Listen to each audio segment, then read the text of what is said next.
Kuni kecha mamlakatimizda yana bir xalqaro miqyosdagi juda katta oliy darajadagi anjuman bo'lib o'tdi. Ya'ni Markaziy Osiyo davlatlari yetakchilarining 7-maslahat uchrashuvi bo'lib o'tdi va aynan quvonarlisi mana shu uchrashuv sammitni O'zbekiston Respublikasi prezidenti Shavkat Mirziyoyev raisligida bo'lib o'tdi.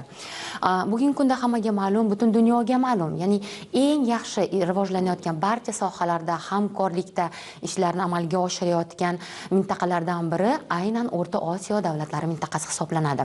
Hurmatli prezidentimiz o'z nutqlarida har doimgidek juda ham katta tashabbuslarni, takliflarni ilgari surdilar. Bu taklif va tashabbuslar aynan O'rta Osiyo mintaqa davlatlariga juda ham kerakli bugungi kunda. Rivojlanishiga xizmat qiladigan tashabbuslar bo'ldi desak, mubolag'a bo'lmaydi.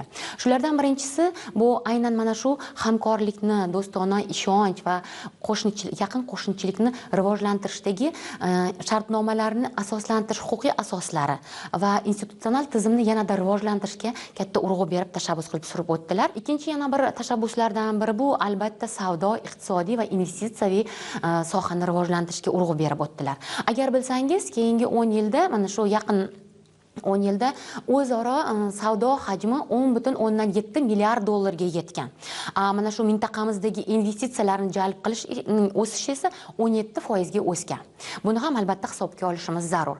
O'zaro savdo investitsiyalarini rivojlantirish uchun aynan prezidentimiz tashabbus va taklif qildilar.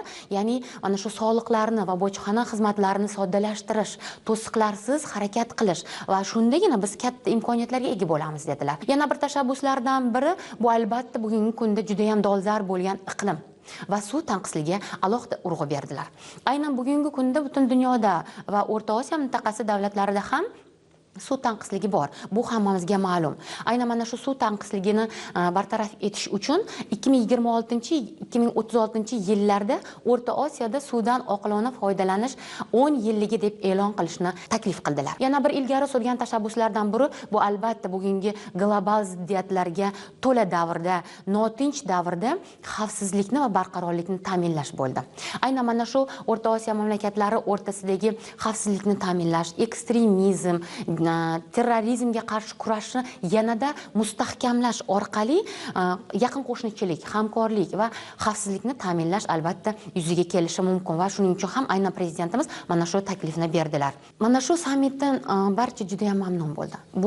Buning eng quvonarli joyi yana mana shu sammitga, aynan formatga Ozarbayjonning ham a'zo bo'lishi.